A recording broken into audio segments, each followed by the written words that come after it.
हिंदी सक्तीचा आदेश भाजपचा आदित्य ठाकरे यांनी हा टोला लगावलाय। हिंदी लादू देणार नाही असा इशाराही आदित्य ठाकरेंनी दिलाय।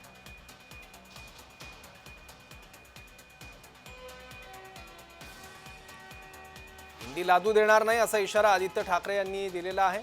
हिंदी सक्तीचा आदेश हा भाजपचाच असल्याचा आरोप देखील आदित्य ठाकरे यांनी केला आहे। आम्ही हा सक्तीचा जी आर काढला होता का? सक्ती आम्ही मराठी भाषेची केली होती प्रत्येक शाळेमध्ये.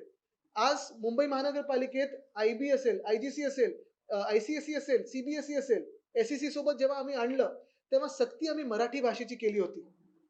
ही जी हिंदी भाषा लादण्याचं किंवा तिसरी भाषा लादण्याचं जे काम आहे, जी आर कोणाचं आहे?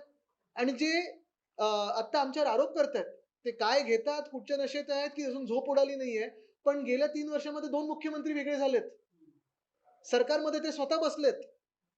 पण आरोप आमच्यावर करतायत. नशीब नेहरूंवर पोहोचले नाहीत ते किंवा मकवलेवर पोहोचले नाहीत. तर 1858 मध्ये मकवलेनीच हे लिहून दिलं होतं सांगतील आणि अपप्रचार करतील.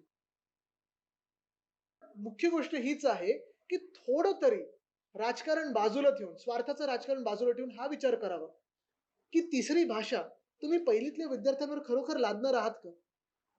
आणि मी जे काल बोललो ना, नरसिंह राव साहेब जेव्हा प्रधानमंत्री होते, बरोबर त्याच्या आत म्हणजे नुसते प्रधानमंत्री होते तेव्हा नाही, त्यांच्या आयुष्यात अनेक भाषा त्यांना यायच्या. जवळपास 14 की 15 भाषा त्यांना यायच्या. स्पष्ट बोलायचे ते भाषेत. अस्खलित भाषा बोलायचे. ते काही सक्तीच्या शाळेत गेले होते का 14 भाषा तुम्हाला शिकायलाच पाहिजे? वाजपेयी साहेब केवढ्या भाषा बोलायच्या तेच काय? आता शशी थरूर बाहेर फ्रेंचमध्ये बोलले. सक्तीच्या भाषेत बोलले होते का?